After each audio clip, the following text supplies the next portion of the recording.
The first thing Margot felt when she stepped into the sunlit restaurant that Christmas Eve afternoon was the hollow weight of hope.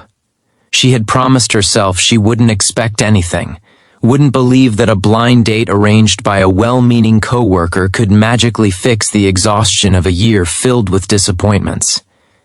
Yet she still wore that emerald dress, still curled her hair, still arrived 10 minutes early. She still hoped. That was always the problem. Hope was the one thing she couldn't quite put down. But within moments, hope crumbled. Her date, a sharply dressed man named Adrian, whom she recognized from a photo, looked at her as though she were a mistake the universe had placed in his path. He barely sat, he barely spoke, and then, with a tight, uncomfortable smile and a muttered excuse she could hardly hear, he walked out before the waiter even reached their table. The rejection burned in a way that felt unreasonably personal. Her hands trembled on the tablecloth. She felt like the room noticed. She felt like every twinkling light strung across the restaurant mocked her. The Christmas decorations were bright and soft and joyful, and she felt none of it. She wondered if she should cry or just laugh at her own naivete. The worst part was that she'd tried, really tried, and again, she simply wasn't enough for someone to stay. If you believe in kindness, second chances, or moments that change everything, please take a second to like, comment, share, and subscribe to Soft Voices. It truly helps more people find these heartwarming stories. Margot stared out the wide windows overlooking the snowy street, forcing steady breaths. Maybe she should leave. Maybe she should erase this moment with a long walk home, bury herself under blankets and convince herself tomorrow would be better. She gathered her purse, preparing to stand, when a soft burst of laughter, high-pitched and innocent, floated toward her. She looked up. A small girl, no more than 4 or 5, wearing a bright red velvet dress, and a ribbon tied neatly in her golden curls, was standing near the opposite side of the restaurant. Her smile was wide and unguarded, the kind of smile only a child could give. Next to her, watching her with gentle amusement, stood a tall man in a crisp white shirt. He had the grounded look of someone who had lived through difficulty and learned how to stand anyway. His eyes landed on Margot, and instead of looking away like others had, he gave a small, sympathetic nod, as if he understood everything she had just endured without needing to ask. Margot quickly lowered her gaze, embarrassed. She didn't want pity. She didn't want attention. She just wanted to disappear. Before she could retreat into her thoughts again, tiny footsteps approached. The little girl crossed the room, stood directly in front of Margot with the confidence only children and angels possessed, and placed her small hands on the edge of the table. She looked up, blue eyes shimmering, and asked the simplest question in the world, one that would alter everything Margot believed about timing, fate, and the hidden kindness of strangers. She asked if she and her dad could sit with her. In that moment, Margot felt something shift. Not dramatically, not explosively, but gently, like a thaw softening the edges of winter. She hesitated, unsure if she was about to impose on someone else's holiday outing, but the child's hopeful expression made it impossible to refuse. She nodded, and the girl squealed happily, waving her dad over. When he approached, he apologized softly if they were intruding, but Margot assured him it was fine, even welcome. He introduced himself as Rylan, and his daughter as Maeve, and when he spoke, his voice carried the quiet steadiness of a man who didn't waste words or energy on things that didn't matter. As they settled into the seats across from her, Margot felt her pulse slow for the first time all day. The air didn't feel quite so heavy anymore. The room didn't feel quite so bright in comparison to her loneliness. Maeve chattered about Christmas decorations and the cookies she had helped bake that morning, waving her hands enthusiastically as she spoke, and Rylan listened with the soft patience of a father who adored his child.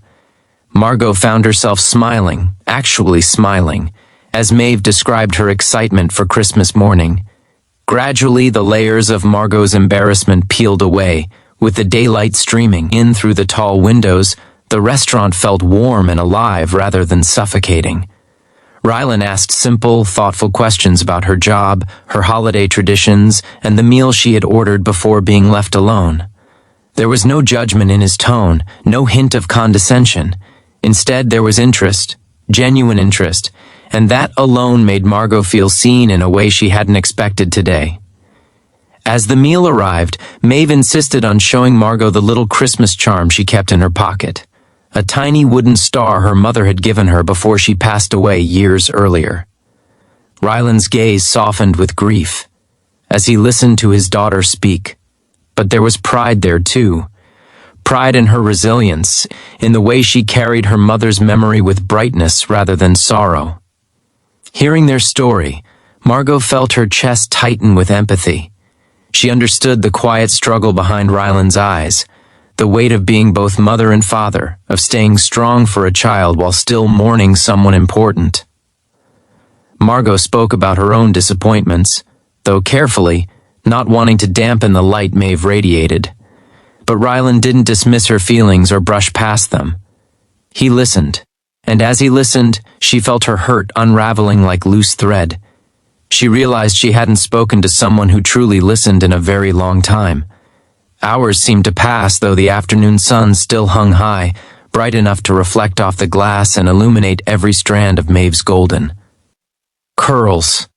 Margot hadn't intended to stay long, but she found she didn't want the conversation to end. Maeve asked if she would draw with her on the paper napkins, and soon the table was scattered with childish doodles, stars, snowflakes, crooked Christmas trees. At one point, Maeve tugged gently on Margot's hand and whispered that she looked like a princess in her green dress. Margot nearly cried at that. Such innocence, such kindness, such unexpected healing. When Maeve grew sleepy and rested her head on her father's arm, Rylan met Margot's eyes across the table. For a breath, neither of them spoke. But in that silence, something comforting and unspoken passed between them. They both knew their paths weren't supposed to cross today. But sometimes life rearranges itself in ways no one could predict. Sometimes pain reroutes you into the exact moment you were meant to find. Rylan thanked Margot for letting them join her, saying he hadn't seen Maeve connect with someone new so warmly in a long time. Margot thanked him for not letting her sit alone in embarrassment on Christmas Eve. Their gratitude folded together like two halves of the same story.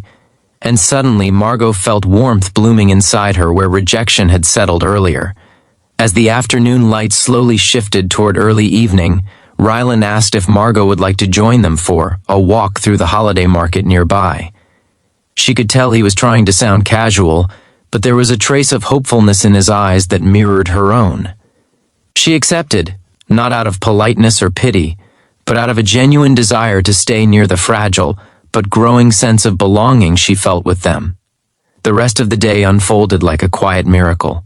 They walked past stalls filled with ornaments and hot cocoa, while Maeve held Margot's hand as though it were the most natural thing in the world. Rylan kept close, watching over them, smiling whenever Maeve pointed out something she wanted Margot to see. Snowflakes drifted around, them like tiny blessings, and Margot realized she hadn't felt this light, this hopeful, in years. By the time they returned to the restaurant's parking area, Maeve was asleep in her father's arms. Rylan looked at Margot with softened eyes and thanked her again, for being there, for being kind, for not turning away when life had unexpectedly placed them at her table.